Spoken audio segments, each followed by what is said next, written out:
साथ संगत जी, प्रेम से कहना धन निरंकार जी। एक नई साखी के साथ स्वागत है आप सभी का आपके ही अपने चैनल पर। आज की साखी का विषय है दान का भाव। चलिए सुनते हैं आज की ये साखी। साथ संगत जी, किसी नगर में बहुत ही संपन्न सेठ रहता था। उसका व्यापार दिन दुनी और रात चौगनी उन्नति कर रहा था। इतनी समृद्धि के बावजूद सेठ का लोभ बढ़ता ही जा रहा था। वो अधिक से अधिक धन कमाने में लगा रहता और कंजूस इतना कि किसी याचक को एक कौड़ी तक नहीं देता था। एक दिन सेठ जी के द्वार पर एक फक्कड़ साधु आया और सेठ जी से कुछ देने की प्रार्थना करने लगा। तो उस दिन सेठ को न जाने क्या हुआ, उसने एक पैसा साधु की झोली में डाल दिया। साधु उसे भगवान का प्रसाद देकर आशीर्वचन कहता हुआ चला गया। सेठ तब हैरान रह गया जब शाम को उसे प्रसाद के डोने में सोने की एक अशर्फी प्राप्त हुई। अशर्फी मिलने पर उसे एक और जहाँ बहुत खुशी हुई, उसे अफसोस भी हुआ कि उसने साधु को एक पैसा ही क्यों दिया। अगले दिन साधु फिर आया। लोभी सेठ तो उसकी प्रतीक्षा में ही बैठा था।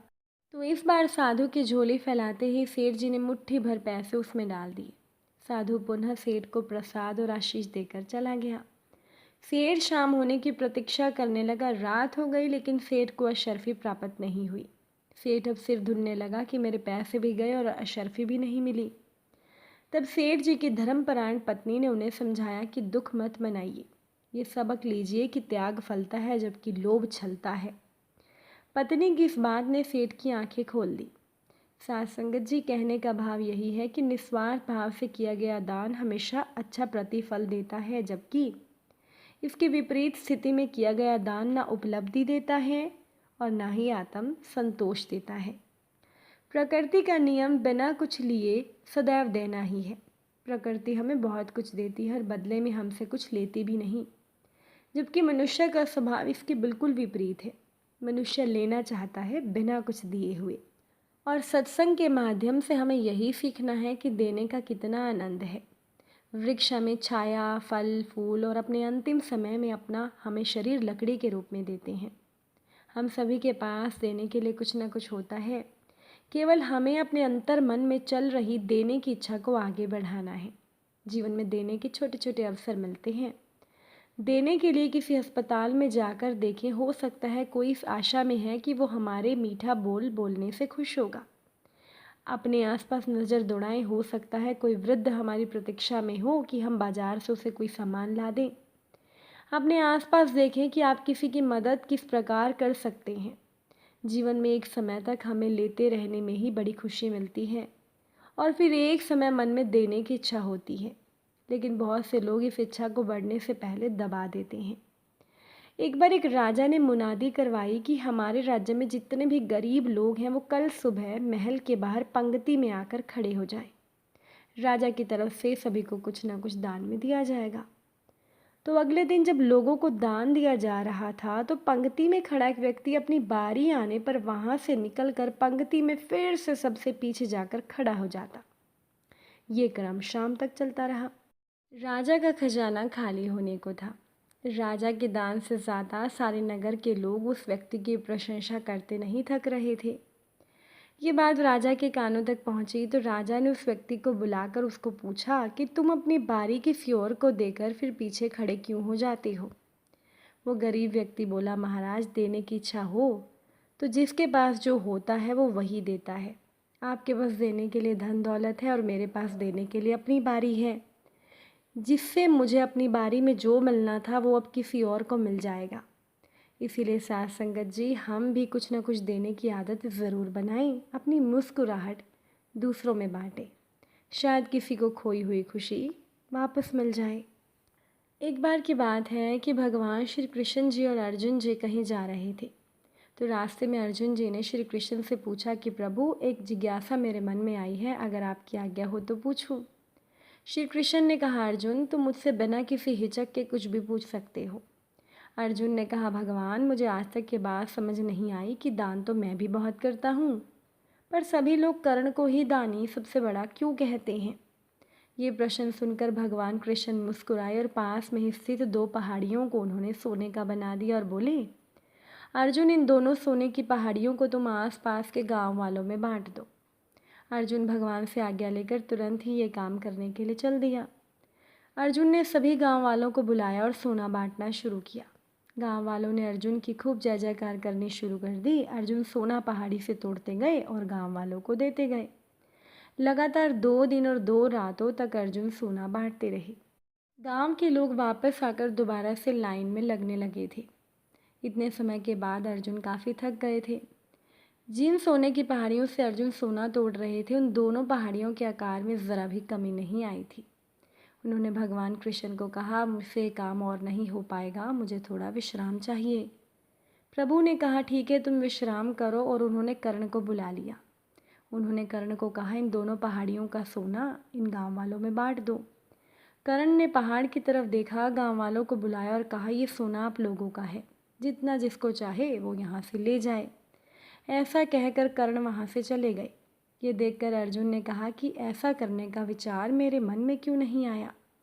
इस पर भगवान कृष्ण बोले, तुम्हें सम्मान प्राप्त करने की इच्छा के कारण तुम स्वयं पहाड़ी में से खोद कर सोना लोगों को दे रहे थे।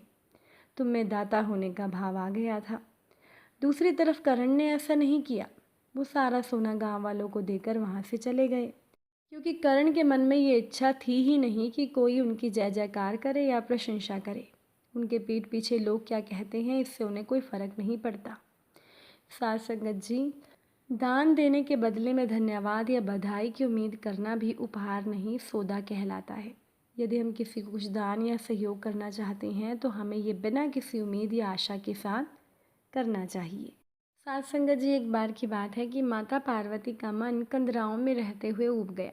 2 छोटे बच्चे और तरह तरह की असुविधाएं। उन्होंने भगवान शंकर को अपना कष्ट बताया और अनुरोध किया कि बाकी देवताओं की तरह अपने लिए भी एक छोटा सा महल बनवा लेना चाहिए।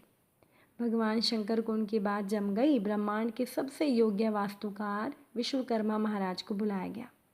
पहले मानचित्र तैयार हुआ, फिर शुभ मुहूर्त में भूमि पूजन के बाद तेज गति से काम शुरू हो गया। महल आखिर शंकर पार्वती का था, कोई मामूली तो होना नहीं था। विशालकाय महल जैसे पूरी नगरी। निर्माता भी मामूली कहाँ थे। विश्वकर्मा ने पूरी शक्ति लगा दी थी अपनी कल्पना को आकार देने में। उनके साथ थे समस्त स्वर्ण राशि के स्वामी कुबेर। बची कुची कमी उन्होंने शिव की इस भव्य निवास स्थली को सोने से मढ़कर पूरी कर दी, तो तीनों लोकों में जय जयकार होने लगी। ऐसी अनुपम नगरी का निर्माण हुआ था जो पृथ्वी पर इससे पहले कहीं नहीं थी। गणेश और कार्तिकेय के आनंद की सीमा नहीं थी। पार्वती माँ फूली नहीं समा रही थी।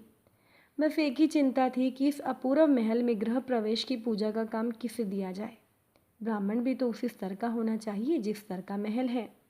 तो उन्होंने भगवान शंकर से राय ली। बहुत सोचकर भगवान शंकर ने एक नाम सुझाया, महर्षि विश्रवा।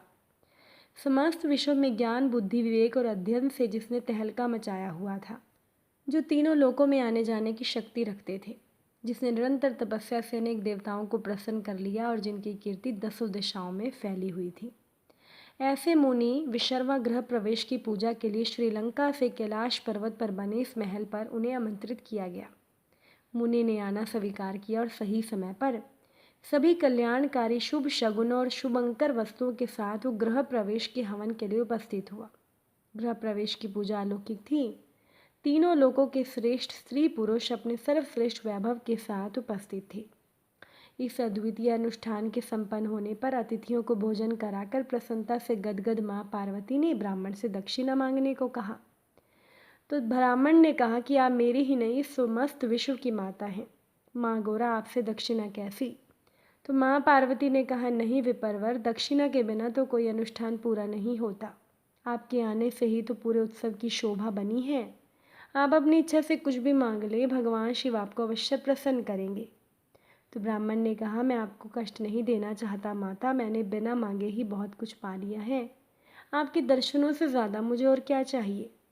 माँ पार्वती ने कहा, यह आपका बड़प्पन है, लेकिन अनुष्ठान की पूर्ति के लिए दक्षिणा ज़रूरी है। आप जो भी चाहें मांग ले, हम आपका पूरा मान रखेंगे। तो विश्रवा ने आंखें झुकाकर कहा, संकोच होता है देवी मांगने में। तो पार्वती ने कहा, संकोच छोड़कर यज्ञ की पूर्ति के विषय में सोचें। ज़रा रुककर विश्रवा ने कहा, अगर सचमुच आप मेरी पूजा से प्रसन्न हैं और सचमुच अगर भगवान शिव मुझे दक्षिणा देना चाहते हैं तो आप ये सोने की नगरी मुझे दे दें। माँ पार्वती एक पल को तो हैरान हो गई। लेकिन पास में ही शांति से बैठे भगवान शंकर ने अविचलित स्थिर वाणी में कहा, तथास्तु। विशर्वा की खुशी का ठिकाना नहीं रहा। भगवान शंकर के अनुरोध पर विश्वकर्मा ने ये नगर कैलाश पर्वत से उठाकर श्रीलंका में स्थापित कर दिया और तब से ही लंका सोने की कहलाई और ऋषि विशर्वा का कुल दैवी गुणों से नीचे गिरते हुए संसारिक लिप्सा में डूबता चला गया। पार्वती के मन में फिर किसी महल की इच्छा का उदय नहीं हुआ। इस दान से इतना पुण्य इकट्ठा हुआ कि उन्हें और उनकी संतान को गुफा कंदराओं में भी कभी कोई कष्ट नहीं हुआ। अगर आज की ये साखी आपको अच्छी लगी हो, वीडियो को लाइक शेयर ज़रूर कर दीजिएगा। आप सभी से फिर मुलाकात होगी नई साखी और नए विचारों के साथ। साथ संगत जी प्यार से कहना। धन निरंकार।